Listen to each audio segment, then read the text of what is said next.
What's going on, everybody? Let's talk about charging.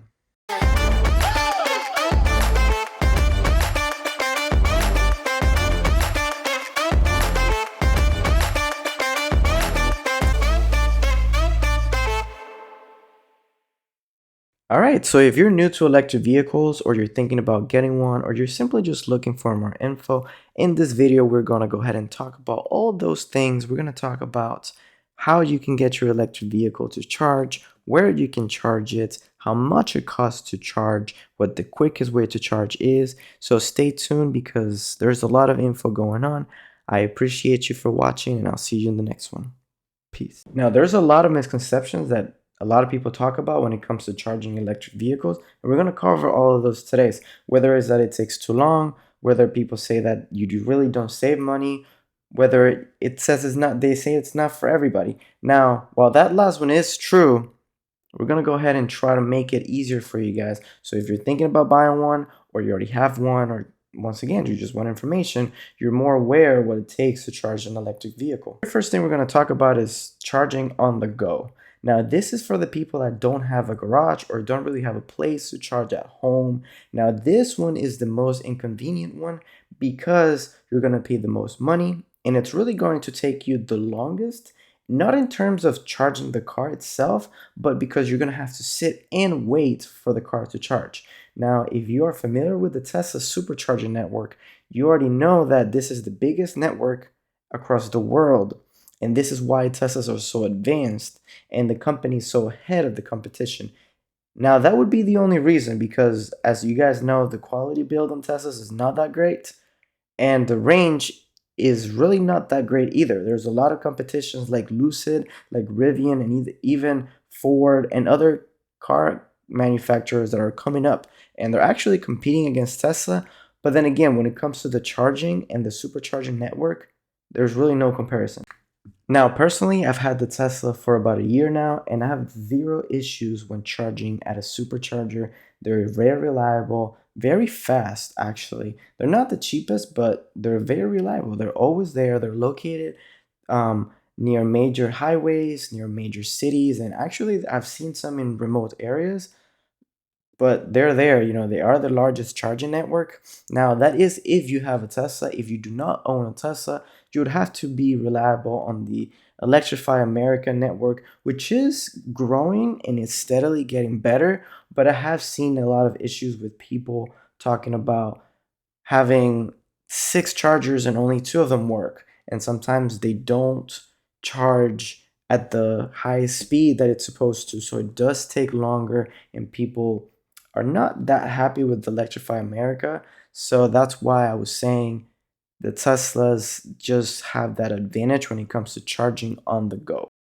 Now let's talk about the pricing at these supercharger networks and these Electrify America networks. Now the charging changes between all of the networks depending what city you're located, the state, and all of that. However, there is a range that usually you can expect to pay these supercharger networks or these Electrify America networks. Now for Electrify America, we're usually looking at 24 cents per kilowatt hour, which that means if you're trying to get about 280 miles of range, you're looking at about $22.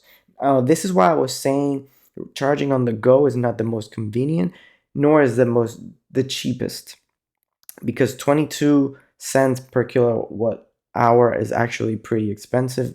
It's pretty close to gas when you really think about it. You're adding 280 miles of range for $22. Well, usually a gas car gets you, let's say, about 400 miles of range for $40, $50, depending on the car. So you're really not looking at a much saving when you're charging at those. Now, something else that Tesla has added recently is something called peak hours, which is when people are most likely to charge, the price of the supercharging increases, which could be awful or helpful for some people. If you're one of those people that charges in the middle of the day, you're going to have to end up paying more than if you're one of those people that charges late at night. So you have to pick and choose when to charge. Now, thankfully, the Tesla app and the Tesla computer on the GPS, it tells you how much the charging is at the time, so you can actually schedule if you want to pay a little bit more, or if sometimes you just want to pay less, you go at a different time. Now, according to Electric, in California, the average charging price at peak hour is 50 cents per kilowatt hour.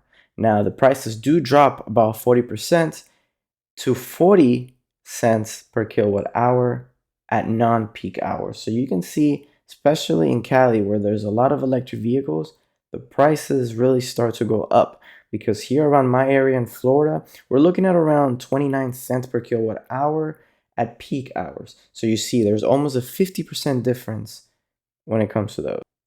We're going to talk about Electrify America prices. They charge you a $4 monthly fee in exchange for 31 cents per kilowatt hour. So you guys see there's a little bit of a difference. If you do spend a lot of time charging at charging networks, then you can go ahead and pay the $4 and you charge at a cheaper rate than if you were to just charge at a Tesla supercharger. But it does come with the monthly fee. So this is where you guys could decide whether it works for you or it doesn't. At the end of the day, it's not the cheapest. We're going to talk about the cheapest now. Now, the cheapest charging that you can do is hands down the ones that you charge at home in your garage during off-peak hours. That is definitely the most convenient, because you just charge at night, and when you wake up in the morning to go to work or just to use the car is fully charged, and you basically spent no time waiting for the car to be charged. Also, you can schedule it so you actually charge during off-peak hours, so it's a lot cheaper than going to the supercharger. We're going to talk about those numbers right now. Now, according to KBB, in June 2022, the average price in Florida was 15 cents per kilowatt hour. Now, you see there's a big difference between the 15 cents per kilowatt hour in Florida at home, the 29 cents per kilowatt hour at a supercharger in Florida, and then compared to the 50 cents per kilowatt hour in California.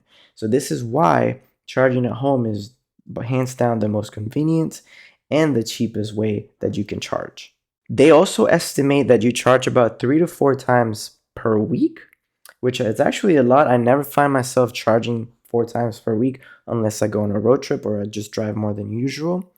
And the cost came out to about $59 per month, which I don't know for you guys, but at least here in Florida, I fill up my gas tank for about $50, and that's just one gas tank. Now, it does get me about 380 miles, which is a lot more than my Tesla gets me in one charge. The Tesla gets me about 320 miles. So you see the difference, but it is a lot cheaper to charge the electric vehicle than to go and fill up my gas tank. Finally, we spoke about where to charge, where the cheapest place to charge is, how much it costs for you to charge your electric vehicle. Now, the final tip that I have for you guys is to get an app that shows you and really tracks how much money you spent, how much kilowatt hour you've actually charged your car with, how much money you've saved compared to gas. Now, the Tesla app gives you an average of all of these things, but personally, I use OptiWatt that connects to your car and gives you a better look and more details about the charging stats. If you guys are a fan of that and you guys want to see that, I'll leave the link down below so you guys can take a look and actually see for yourself all your charging stats. Thank you guys so much for watching. I'll see you in the next one. Peace.